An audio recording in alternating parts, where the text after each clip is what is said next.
পারমাণবিক কর্মসূচি নিয়ে কোনো ধরনের আপোষ করবে না ইরান। মার্কিন যুক্তরাষ্ট্রের সাথে সাক্ষাতের ঠিক আগ মুহূর্তে বিস্ফোরক তেহরান।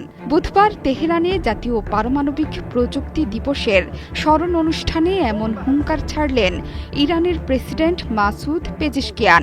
সেই ভাষণে যুক্তরাষ্ট্রকে এবার চোখে আঙ্গুল দিয়ে নিজেদের অবস্থান জানান দিলেন ইরানি প্রেসিডেন্ট।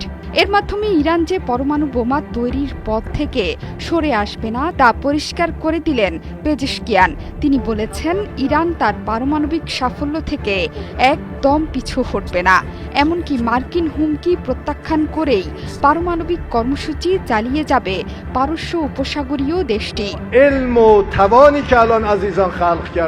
জাতীয় পারমাণবিক শিল্পে সবশেষ অর্জনের উন্মোচন অনুষ্ঠানে দেশের প্রেসিডেন্ট জোর দিয়ে বলেছেন যে মার্কিন যুক্তরাষ্ট্র যত বেশি হুমকি দেবে ইরান ততই শক্তিশালী হবে।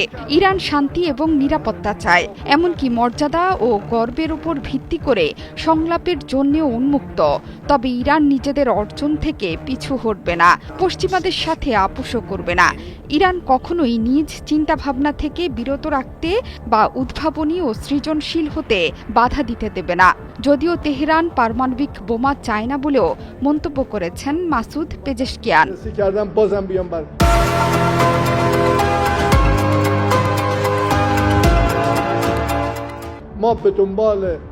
পশ্চিমা বিশ্ব বলছে পারমাণবিক বোমা তৈরির পথে ইরান, কিন্তু যেখানে সর্বোচ্চ ধর্মীয় নেতা আয়াতুল্লাহ খামি আনুষ্ঠানিকভাবে এবং প্রকাশ্যে বলেছেন যে তেহরান পারমাণবিক বোমা তৈরি করতে চাইছে না, এই বিষয়টি 100 বার 1000 বার যাচাই করা যাবে।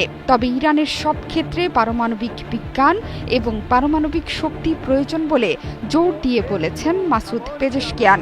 ইরান যুদ্ধ চায় না, তবে যে কোনো সম্ভাব্য আগ্রাসনের বিরুদ্ধে দৃঢ় থাকবে বলেও হুঁশিয়ারি দিয়েছেন তিনি।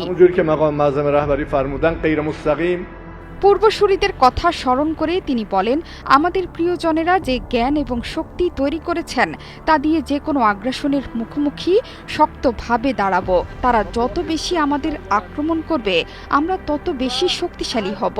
তারা যত বেশি হুমকি দেবে আমরা তত বেশি শক্তভাবে দাঁড়াবো। শুধু তাই নয়, যুক্তরাষ্ট্রের সাথে আলোচনা প্রসঙ্গে পেজেশকিয়ান বলেছেন, ইরান পরোক্ষ আলোচনার জন্য প্রস্তুত, কারণ পশ্চিমাদের ওপর বিশ্বাস নেই তেহরানের। গত মাসেই নতুন পরমাণু চুক্তিতে রাজি হতে ইরানকে 2 মাস সময় বেঁধে দিয়েছিল ট্রাম্প প্রশাসন।